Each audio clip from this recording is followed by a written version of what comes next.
Uh, Anyone seen the Queen? Isn't she meant to unite us? Now, of course, the Queen isn't doing her job at the moment. Hasn't been doing her job for quite some time.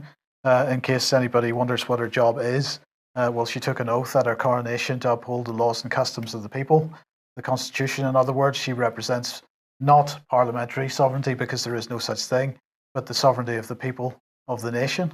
But she isn't doing that job. But what she is doing is just telling people to keep calm and carry on. Just get on with it. Keep calm, carry on. So she was speaking at the opening of the 5th session of the Scottish Parliament. She said, of course, we all live and work in an increasingly complex and demanding world where events and developments can and do take place at remarkable speed. And retaining the ability to stay calm and collected can be at times hard.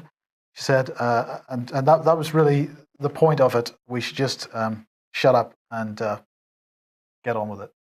It's very interesting, Mike, that when that original slogan came out during the Second World War, there was discussion, a lot of discussion about whether it should be used.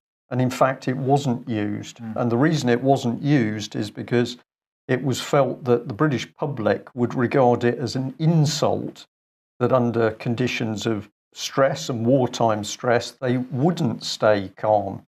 So what an interesting reflection on society that when there was a war going on and people under immense strain, the nation had such a high state of morale that nobody was going to say they weren't going to stay calm and actually carry on about their business.